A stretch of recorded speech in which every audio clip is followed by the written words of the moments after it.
At the city council and in opposition of the proposal to allow the police, quote unquote, to use legal tools to prevent any other port shutdowns.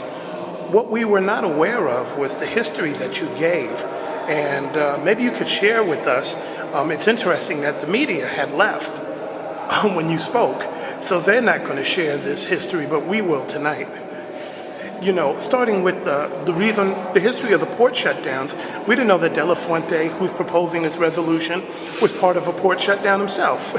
Oh, yeah, he was. And as a matter of fact, Jerry Brown was marching in the picket line that was in solidarity with Liverpool, England dock workers who'd been locked out of their job. And we did a job action here in Port of Oakland in 1997 for 4 days. It wasn't one shift or two shift. We're talking about 4 days that the terminal was shut down, and Jerry Brown was walking in the picket line. Of course, it was for opportunistic reasons, because at that time he had a program on KPFA. Maybe you can help me with it. It's an oral We spot. the People? Yeah, We the People. There That's you right. go. And he was running for mayor, so he wanted to get labor support. How do you do that? You get out in a picket line with workers. We and our supporters were brought to court here in Oakland for an illegal action.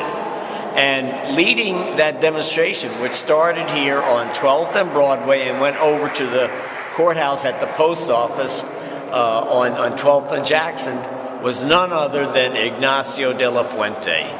He was Ignacio who's now the same one who is trying to abrogate the rights of free speech to people. Was in 1998, when the trial came down, was leading that march down the streets of Oakland to defend the rights of workers to protest, to disrupt the port, to shut down the port. He was in the lead of that demonstration. This man is a hypocrite. Let me ask you this. Can you talk about the legalities of when you have a port shut down, how that impacts the unions, and why on certain occasions you all will not come out and publicly give an endorsement? Because that's what people were doing. They were speaking on behalf of the unions, but obviously you all are out here supporting everybody today. But can you explain how that works so people are clear that there are times that you can and can't? Well, Davey D, let me just say, in the first place, the only power that workers have in this country right now is to withhold their labor, to shut down the economic wheels that are turning. And there are several ways to do that. First and foremost, workers can just vote to not go to work. And that's what we did on April 4th of this year, when the Longshore Union was the only union in the country to stop work, to shut down the port of San Francisco and Oakland in solidarity with the workers in Wisconsin who were under attack. Their collective bargaining rights and their unions were under attack. We took that action. That's one way to do it. Workers can vote to do it themselves.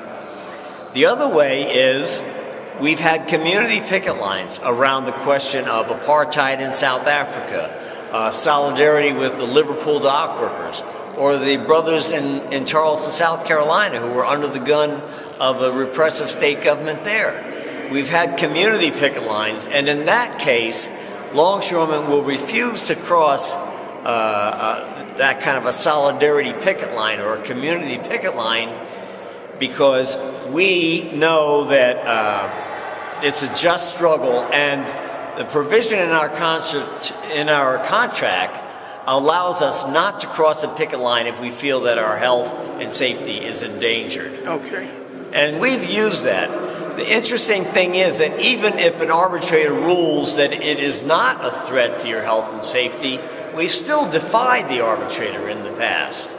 I remember a quote from one of our business agents when we had the picket line that Jerry Brown was walking on in solidarity with the Liverpool dock workers. The arbitrator ruled that he's going to escort longshoremen through the picket line with police. And our business agent at that time said, I'll be goddamn if I'm going to allow longshoremen to be escorted through a picket line, escorted by police, when every year on Bloody Thursday, July 5th, we shut down every port on the West Coast to commemorate the fact that 6 longshoremen were killed by police. 2 of them here in San Francisco, shot in the back in 1934, that led to the general strike. So this is a pretty deep issue then, and we definitely need to know this history. A lot of people don't. Two things are really critical to understanding the Longshore Union. One is the power of the picket line, and we believe that an injury to one is an injury to all. We don't cross picket lines, number one. Number two, the role that police have played in not only breaking strikes and escorting scabs through picket lines, but also in occupying the ghettos.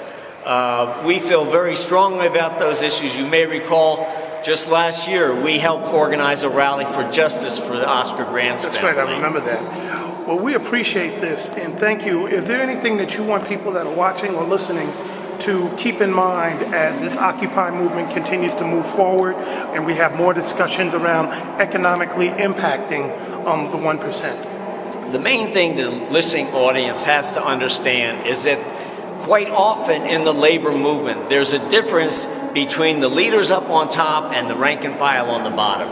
There were some statements put out around the Occupy movement that do not represent the thinking of rank and file longshoremen. That was put out by the International of the ILWU that did not support the port shutdown. But longshoremen voted with their feet. They were never given the opportunity to vote on whether they support the Occupy movement or not. But in port after port, Seattle, Portland, Longview, Washington, Oakland, longshoremen refused to cross the picket line. That's our tradition. That's what we're proud of, and we're looking forward to continuing to work with Occupy and bring the power back to the people, working people. Thank you. Thank you so much. All right, man. Have a good one, brother. Yeah. Bye-bye.